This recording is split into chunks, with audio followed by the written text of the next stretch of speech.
On today's Locked On Jayhawks, we preview Kansas taking on North Carolina Wilmington in Allen Fieldhouse.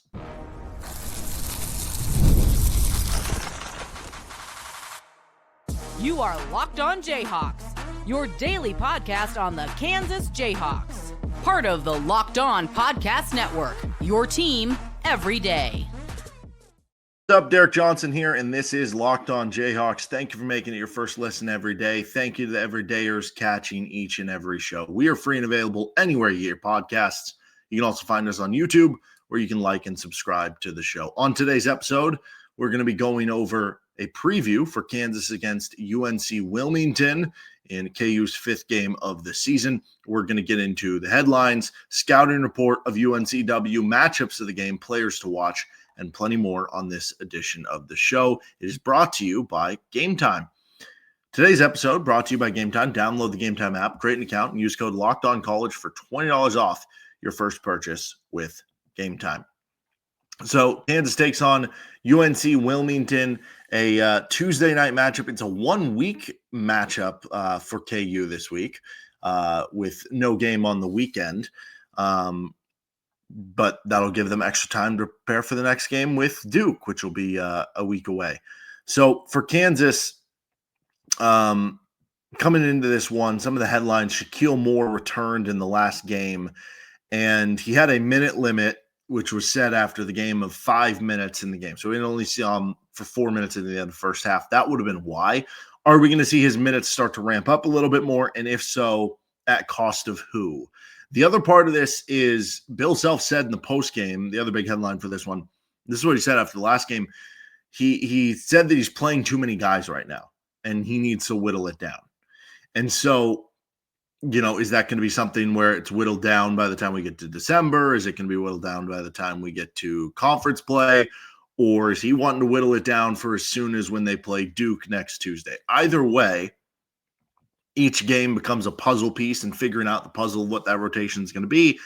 And do we see him starting to whittle down that rotation a little bit in this game? I think that'll be interesting to watch for Kansas, and who kind of makes the cut, so to speak, who doesn't make the cut. Like, right now, guys who are on the bubble for that, obviously you know who your starters are and the guys who are going to be in the rotation, but the guys who are on the bubble may be competing for those final spots, right? I mean, if you think, okay, DeJuan Harris, Zeke Mayo, Ryland Griffin, AJ Storr, KJ Adams, Floyd Badunga, Hunter Dickinson, like those seven, they're going to be playing. They're going to be part of the rotation in some form or fashion. Who's going to be the eighth guy? Because we typically know Bill Self wants to play 8 guys. The ninth man might be like a spot minute guy. Maybe he ends up playing a 9-man rotation, goes deeper this year. But even if that's the case, that would leave you with 2 spots for David Coit, who was starting earlier in the season, Shakeel Moore, with him coming back, Marquise Passmore, who we haven't seen play as much lately, right? And then I don't think I'd be willing to go there with Zach Clements, and then Jamari McDowell redshirting. So it'd be between really 3 guys for 2 spots, but more likely those 3 guys for 1 spot between Coit, Moore, and Passmore for 1 spot in the rotation, with the second guy getting kind of just spot minutes. So we'll see if that gets whittled down a little bit more in a game like this. Now, as far as UNC Wilmington, for their scouting report, they come into this game 3-0 on the season. They are ranked just outside of the top 150 on KenPom. They have wins over a Division II school by like 50. They beat Georgia Southern by 8. Georgia Southern's ranked right around 200. And then they beat USC Upstate by 4. All of their games are very high scoring. So maybe take the over. I don't know. But USC Upstate is ranked beyond the top 300. So it's not like the most impressive resume in the world for UNCW, but they are 3-0, and they have won 21 more games, 3 straight seasons, including a couple years ago. They won 27. They're in the Colonial Athletic Conference. They're picked 3rd in that league this year. So this is typically something that KU under Bill Self has done a really good job of. And that is scheduling, when you're scheduling the bye games, scheduling opponents that are going to be your mid-majors, they're consistently scheduling the ones that are predicted to be in the top 3 or 4 of their conference. That it's going to give you a chance at, instead of having a quad 4 win, maybe it's quad 3 win, or instead of a quad 3 win, maybe it's quad 2 win, and those can kind of stack up at the end of the day. The personnel for UNCW, they have a 6'1" shooting guard who's kind of the big player to watch here. Donovan Newby He's been electric to start. 22.7 points per game. He's shooting 59% from the field. Really good driver getting downhill. He has shot it well from three, but it's 6 of 13. He's 28 of 32 on free throws. That's wild. So he's taking over 10 free throw attempts per game. And this is the crazy one. In the Georgia Southern win, Newbie had 33 points. 19 of those are at the foul line. He converted the free throws at an insane rate, 19 of 21. He got into a rhythm there. The fact that he got to the free throw line 21 times should tell you a lot about what his game is. Next to him is the point guard. That would be a 6'3" Josh Corbin, who is in his 6th year of college basketball, his 3rd school. He is a good efficiency offensive player. He facilitates. He'll give him 4 assists per game. His last 3 years, he's taken over 6 threes per game, including the start of this year. And he's taking them all, or he's shooting it all at really good efficiency. So really good offensive player. It's a good backcourt duo between the two of them. Then on the wing, they do have 2 6'7" players, so a little bit more size in this matchup for your opponent than the Oakland matchup. Nolan Hodge and Noah Ross. Hodge is not shooting well to start the year. He's only 1 of 8 from the field. I guess maybe out there for his defense and size. And then Ross is getting 13.7 points per game, 7.7 rebounds. He hasn't been a great shooter to start. He has taken them, though, but he's just 0 for 5. But he's obviously been very good for them. Then at center, they have a 6'9", 210-pounder, Kamari McGriff. So Hunter will have a good size advantage on him, both in terms of the weight and the height. But he has been a good player, 12.7 points, 6 rebounds, 70% from the floor. They do have a 7-footer off the bench, Harlan Obioha. He only plays about 12 minutes per game, but he's putting up 2 blocks per game, shooting 70% in 12 minutes per game. And then you'll also see a little bit of 6'7" wing / ball handler / center, Shakeel Moore, who, according to Ken Palm, has played the 1, 3, 4, and 5. They have a 6'3" guard in Elijah Jameson, who's been a microwave bench scorer, 9.5 points per game in 16 minutes. 6'5" slashing wing / guard Greedy Williams, and then a 6'5" Bo Montgomery, who's kind of a wing guard type who shoots well on low volume and scores a fair amount. Now, those numbers, as I went through them, you might have been thinking, oh, wow, those sound pretty good. Like, this guy's averaging 14 and 8. That guy's averaging 22. This guy, is averaging double-digit points, shooting high efficiency from 3. This guy off the bench is giving you 9.5 in 16 minutes. Their, backup center's only playing 12 minutes, but he's getting 2 blocks and, scoring a handful of points with good efficiency. I'm like, okay, those numbers sound pretty good. Okay, the schedule has been bad, though. You do have to keep that in mind. That's going to help some of the numbers. They've been in high-scoring games, so it's going to inflate the numbers. It also shows that their offense is better than their defense, and that is kind of the case so far early in the season. But it also is this. They put up 143 points against their Division II school in their first game. So when you put up 143 points, there's a lot of scoring and stats to go around for everybody on the team. So if we take out that game, that's going to inflate some of the numbers to look at the team numbers. So just the 2 Division I games they've played so far, it gives us more accurate of a view on what their team numbers are. Right now, the strengths, they've done a good job avoiding turnovers in the early going. They've been a solid offensive rebounding team. They've been solid at 2-point shooting. They've been elite at getting to the free throw line. And then defensively, they've been great on the glass as well, even better on the defense glass and the offense glass. They're a top 30 defensive rebounding rate team so far. As far as weaknesses, they haven't been forcing turnovers. They're only 271st in the country in 2-point defense. They're 230th in 3-point defense. They also haven't shot well in their 2 Division I games. They're shooting in the low 20s from 3-point range. And then they foul a lot on their end. So they get a lot of fouls at one end, but they also foul a lot on their own end. I should also mention with some of those high-scoring games, they're averaging 76 possessions per game. Kansas, out of comparisons, at 71 possessions per game. So UNC Wilmington is playing at a faster tempo than Kansas is. If they're going to speed this game up, I always say, like for Kansas, I mean, there are certain exceptions to the rule, right? Like if the reason they're speeding the game up is because they're just going to pace in space and shoot a bunch of threes, that might not be great for the Kansas defense, but that's not how I view this. Like UNC Wilmington has more have been early in the season, like slashing, getting to the foul line type of team. I think that is going to favor Kansas if you're going to try to speed this up with what Kansas should have the more talented team in this one. That obviously could help for KU. But the importance of the game, just don't lose some momentum. You don't want to lose momentum by losing or playing a close game with a team like this, getting upended to a lesser opponent. I mean, at the end of the day, if you win by 20, we're not really going to remember this game as much in a couple months from now. So just do that. Take care of business. Continue to figure out your best lineups. Continue to figure out your best rotations. Be feeling good about your team headed into next Tuesday's clash against Duke. All right, that'll do it for this episode of Locked On. Nope, just kidding. Just kidding. We are going to continue on with Locked On Jayhawks. Matchups of the game, then players to watch. I'm still out of it from being sick over the weekend, so apologies for that. Matchups next. We're going to get into that. This is Locked On Jayhawks. Our episode today is brought to you by Roy. And Locked On Jayhawk fans, listen up. You need to download the Roy app. You've heard us talk about Roy this season and how they're revolutionizing the NIL industry. Roy allows you, the fan, to have a say in who gets the NIL money. And here's what I absolutely love about Roy. You get your money back if that player transfers. Roy is helping us keep our team intact, and it's actually good for the game long term. And you can show support for this week's Roy Player of the Week, which I chose to be Marvin Grant. Been picking different players every week, and Roy's been donating $100 to that player. Well, Marvin Grant had 10 tackles, and he had the game-sealing tackle on the final defensive drive for KU. He was just laying the lumber, making big hits. He had 3 pressures on the quarterback, doing a little bit of everything. You can show your support for Marvin Grant by depositing a little appreciation onto that player's account. To download the Roy app, just go to joinroy.com. You can check out for Roy, the Roy app, anywhere you get your apps, and download the Roy app. Again, at joinroy.com. Use promo code LOCKEDON. Every athlete from every team is there. No purchase necessary. Void where prohibited. Go to joinroy.com for full terms. Roy, support the player, change the game.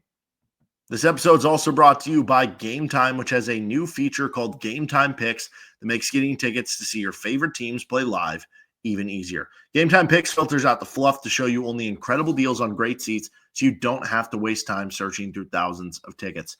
Game Time Picks makes it so that there's a curation of the sports, concerts, comedy, theater, whatever event you're going to see the best tickets possible in an easy manner. And with their all-in pricing feature, you can toggle it, so it shows you the total up front. With no surprise fees at checkout, you're basically taking the guesswork out of buying tickets with Game Time Picks. Download the Game Time app, create an account, and use code LOCKEDONCollege for $20 off your first purchase. Terms apply. Again, create an account and redeem code LOCKEDONCollege for $20 off. Download Game Time. What time is it? Game time. All right, continuing on this episode of Locked On Jayhawks with our matchups of the game. Then we'll get to players to watch. Number 1 is Kansas playing vertical interior defense. North Carolina Wilmington has been scoring 35 points in the paint per game. That ranks in the 71st percentile nationally. So they're good at it, right? Out of comparison, like Kansas is 43 points in the paint per game, which is 93rd percentile, but they've been good at it. And they're also shooting 58% overall on twos. And they have a heavy number of shots at the rim where they've shot 63%. So they like to do it. They like to get inside. They like to have their guards penetrate and attack the rim. But beyond that, when they haven't scored inside, the pressure they get from the actions inside or the guards driving to the rim, it's led to a bunch of opportunities at the free throw line. They are leading the country right now in free throw attempt rate. They're getting over 40 they're getting 48 free throw attempts per game. 48 free throw attempts per game. That's not just like a one-game high. That is what their average is right now through their 2 Division I games. So for KU, who so far teams are shooting slightly above the national average on 2-point or inside shots at the rim, I should say, against KU so far this season. You need to do a good job on the inside. You need to do a good job of contesting their shots, of making things difficult for them at the rim. Don't give up easy baskets. But you also need to be disciplined. You also need to realize you're the bigger team for the most part. Wall off, stay vertical. Because otherwise they will get to the free throw line a lot. And obviously it'll help that in this one, you are the bigger team and also you're playing an Allen Fieldhouse. But if you don't, they're going to put you in foul trouble. And they'll also convert their free throws because they're doing that right now. 76% from the free throw line on 48 free throw attempts per game. Number 2 is KU shooting above the break threes. UNC Wilmington has only taken UNC Wilmington's opponents have only taken 4 corner threes against them in their 2 Division I games. They're only 0 for 4 in such attempts. That is insanely low in today's day of age of college basketball. Now, is that just the opponents they played happened to just not like corner threes? I don't know. I guess it's entirely possible. That is like really, really low, though.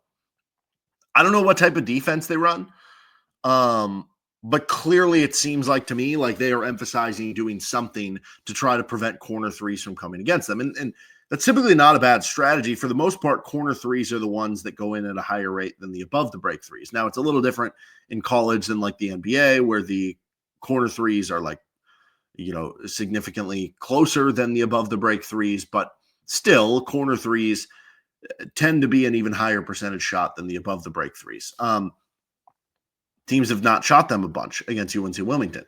Now, the flip to that is in those 2 Division I games, teams have launched 45 above the break threes against North Carolina Wilmington. And to show you, is that a high number? Is that a low number? Well, Kansas has played 4 games this season.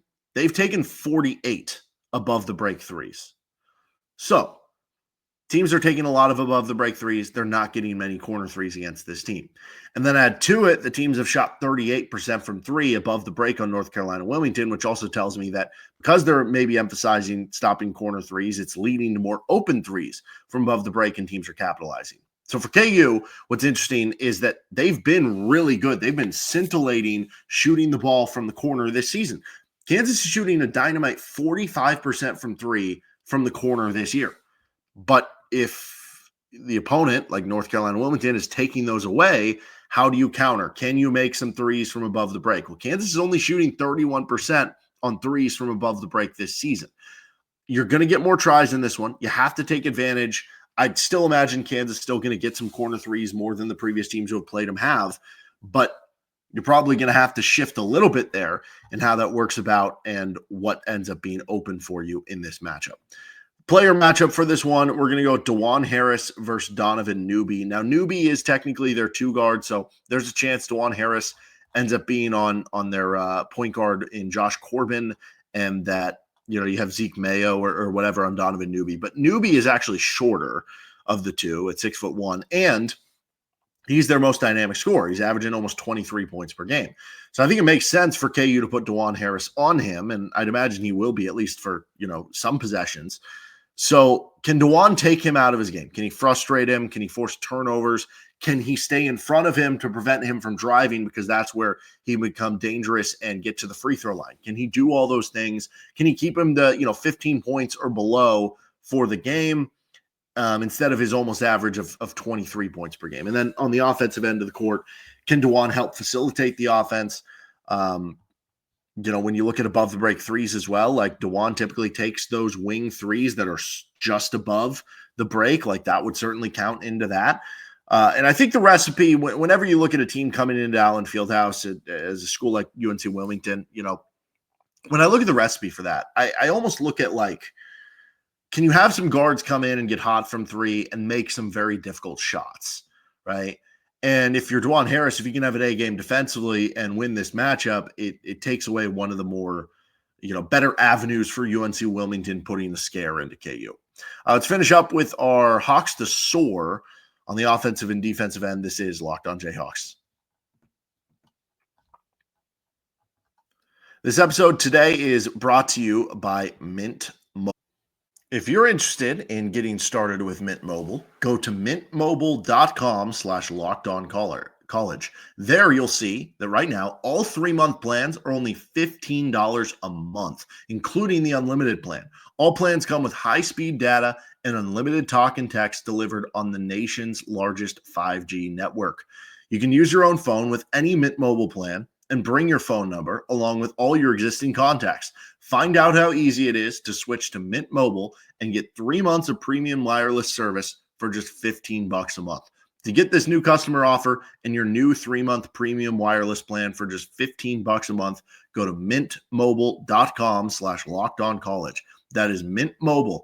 mintmobile.com/lockedoncollege. Cut your wireless bill to just $15 a month at mintmobile.com/lockedoncollege.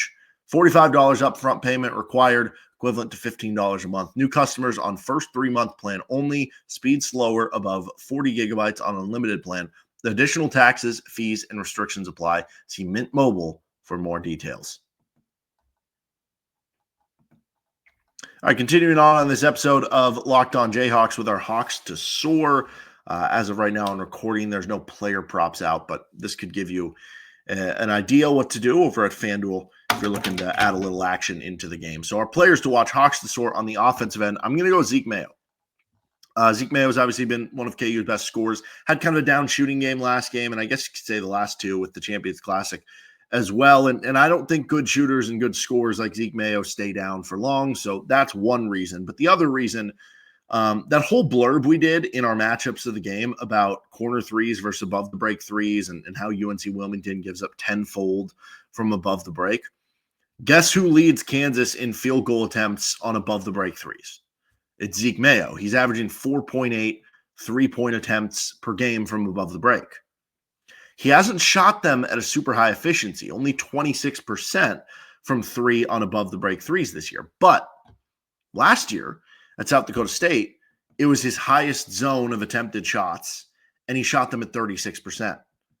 So I think the true talent here is that he's closer to being a mid-30s, maybe even high 30s% three-point shooter on above the break threes. And if he's only shooting 26% on them so far this year, I think a reversion to the mean is coming in a positive direction. And I think this is a game, given the matchup and that they're going to lean into him shooting more of those and the teams have so far. Plus, you look at the 3 worst defenders on UNC Wilmington by Evan Miyakawa. They're all players who play the 1 and the 2. So I think Zeke Mayo has a big offensive performance here. And then on the defensive end of the court, we're going to go with Flory Badunga. They're going to be driving. Flory's going to be jumping. Flory's going to be swatting. He's going to be going for blocks. The big key here is, can Flory do it without fouling? He's had foul troubles, as a lot of freshman big men kind of do early in the season. But I think Flory's set up to have maybe a couple blocks in this one, have some good defensive rebounds, and rack up some defensive stats for KU. All right, that'll do it for this episode of Locked On Jayhawks. You can find our show anywhere you get your podcast, including on our YouTube page. We'll see you next time with LOJ for a recap of Kansas, North Carolina, Wilmington. See you then.